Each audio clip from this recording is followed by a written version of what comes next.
Pete Hegseth'in Amerikan savaşçı etosu tam olarak nedir? Savunma Bakanı Pete Hegseth, askeri hazırlık ve savaşçı etosunu vurguluyor. Well, from day one at the Department of Defense, our overriding objectives have been clear. Restore the warrior ethos, rebuild our military, and reestablish deterrence. It all starts with restoring the warrior ethos.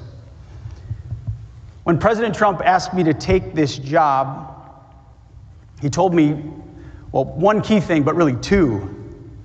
The first was, Pete, you're gonna have to be tough as shit.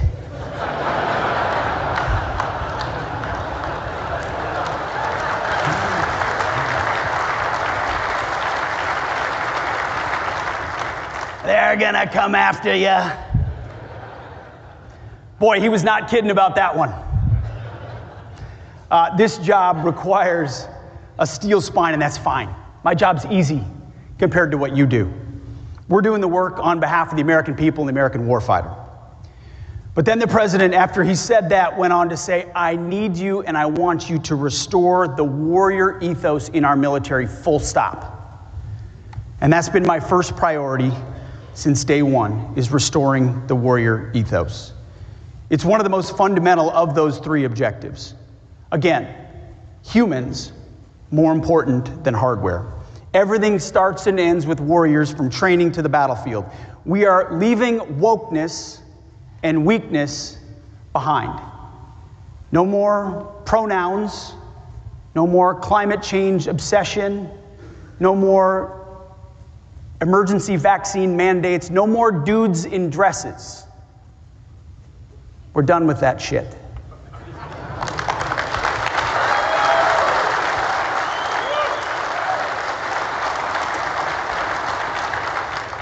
We're focused on lethality, meritocracy, accountability, standards, and readiness. That's why since Election Day, since President Trump was elected, recruitment and retention numbers are up historically. Attracting military service is something Americans have long been attracted to, but more so when they see leadership they want to follow. They want to be in disciplined formations that value them not for immutable differences, not for the color of our skin or gender, but because of honor and integrity and grit and patriotism. They want a meritocracy where they can work hard, make themselves better, kick ass, and rise up. They're looking for adventure, camaraderie, risk, danger. They want to push themselves and test themselves against others.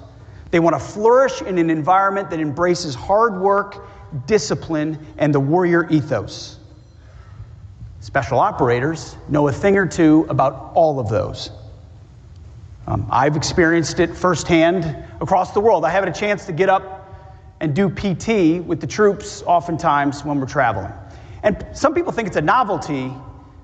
It's not. It's always been a basic part of military service. You get up early, you get up, and you work out because we're going to be fit and we're not going to be fat. And even if the SecDef has a little bit of time to do it, every troop has an opportunity to do it. The problem is, it went from let's do PT with the troops to every special operations group in the world trying to smoke the SecDef.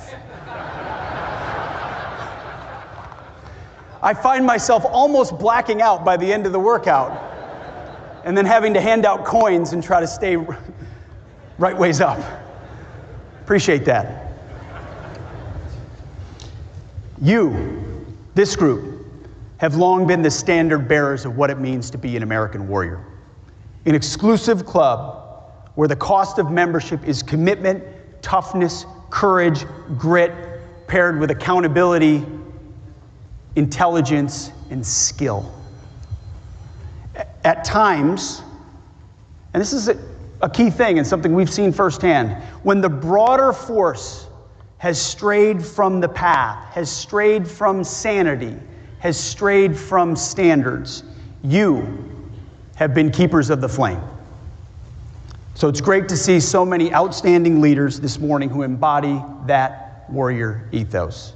General Fenton, thank you for your courage, your determination, and your grit showing your forces what right looks like. And of course, Command Sergeant Major Shorter, the real boss of SOCOM.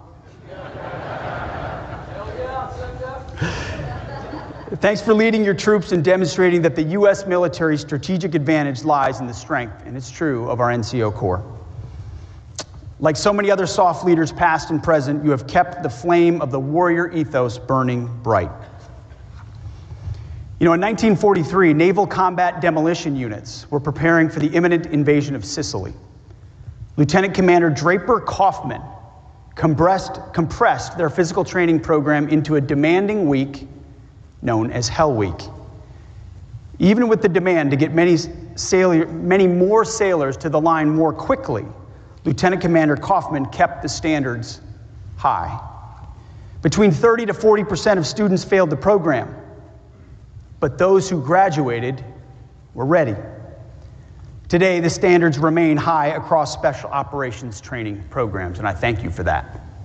In fact, we're doing standards assessments across DoD, and we started at special operations, multiple accessions courses, and the report back from the Green Berets and the Army Rangers that we sent the Navy SEALs to those courses is standards still high, sir. We're heading out to other formations and basic courses to determine why those standards have dropped and to make sure they're raised. In this particular instance, it included the Navy's rigorous Basic Underwater Demolition School, or BUDS, which traces its roots to Lieutenant Commander Kaufman's training. As you know, it still features Hell Week. High expectations and high attrition.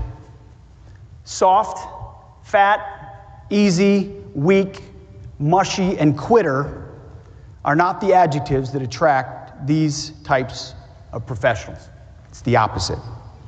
And this will continue. We will never compromise. We cannot compromise on standards. Our standards will be high, and in combat formations, they will be gender neutral. Because the weight of a .155 round or a rucksack or a human being doesn't care if you're a man or a woman. All that matters is whether you are capable of executing that combat mission in front of you.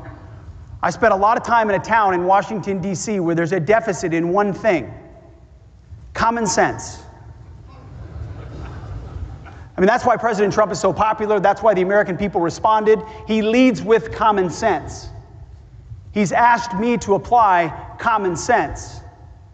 Our combat formations don't need to look like Harvard University. They need to look like killers, trained and skilled and prepared. The standards need to be high, and they need to be gender neutral, so that if you can do the job, you're in that formation, and if you can't, you are not. That is restoring the warrior ethos. And it's something we've seen across our formation that the troops are responding to. Morale, recruiting, retention, readiness, training, capabilities, responding to common sense and a back-to-basics approach. That's the warrior ethos. So we start there. Our second priority is rebuilding the military. And President Trump has declared and delivered on a generational investment, rebuilding our military, much like Ronald Reagan did in the 1980s. Our goal is to put the best systems in the hands of our warfighters, because you, our warfighters, should never be in a fair fight. We're doing this by reviving our defense industrial base, reforming our acquisitions process, and rapidly fielding emerging technologies. Sure, Golden Dome for America is a part of that. The new sixth-generation fighter, NGAD, F-47, is a part of that. B-21s are a part of that. But what we see today and what you see in your formations are the fielding rapidly emerging technologies, which are critically important, that help us remain the leader in the world for generations to come. Everyone here today, from SOLIC to the SOF Secretariat to SOCOM and every Special Operations Network, has a role to play in rebuilding our military. Special Operations Forces have long operated like a tech startup. You're agile and nimble, lean and lethal. You leverage innovation to get more capability, and you push the limits of technology and human performance in ways that conventional formations just cannot. You adopt advanced technologies early, you make them better, and then you help them spread to the rest of the joint force.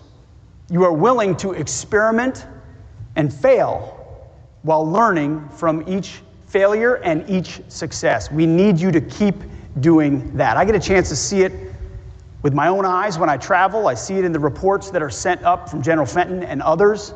That rapid fielding, that rapid iteration, that feedback loop is critical across the joint force. And this tradition of rapidly introducing trailblazing technology can be traced, to, of course, to soft World War II roots in the Office of Strategic Services. They developed briefcase radios, modified small arms, and more, which met wartime needs. Today, that means loitering munitions, AI-enabled targeting platforms, and new counter-UAS systems. I want to recognize and thank a few DoD pathfinders in these critical efforts. SOF AT&L and their expert team of teams led by Melissa Johnson, call sign Mojo, and the Irregular Warfare Technical Support Directorate led by Gabe Ramos. With their rapid prototyping and innovative partnerships, these teams and others like them are moving out with a sense of urgency. While some in Washington talk about acquisition reform, and I'll tell you, there's plenty of white papers out there that'll tell you about acquisition reform. They are acquisition reform. So we want to thank our industry partners, many of which are here today, over 800 companies this year at SOF Week. You're an essential part of the global special operations network. I'm grateful that so many of you participate in the events this week to enable the SOF enterprise. You must know what we need, and we must know what you can build. And together we can broaden the boundaries of what is possible. Because as we rebuild the military, we have to unlock the creativity of our companies for our arsenal of democracy. Even though we're not a democracy, we're a republic, and we need to start teaching that in our schools again. Small comment.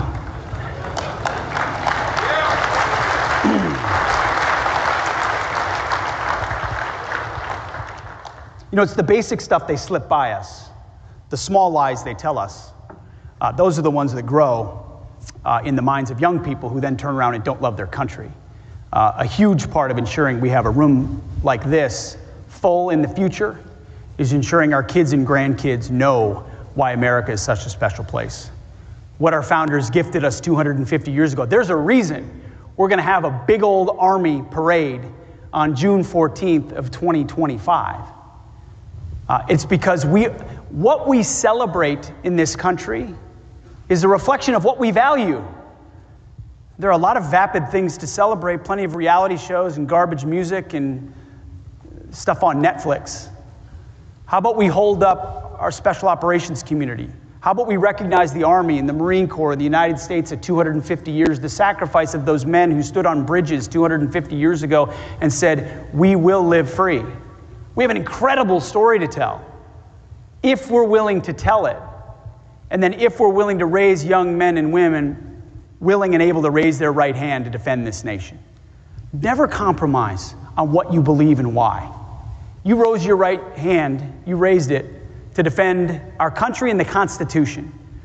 Know the why and share it with your kids and grandkids. Encourage them to serve. It was one of the challenges of the book I wrote before I had this job, The War on Warriors. I was asking myself the same question. Do I want to serve in today's military given what has happened to it?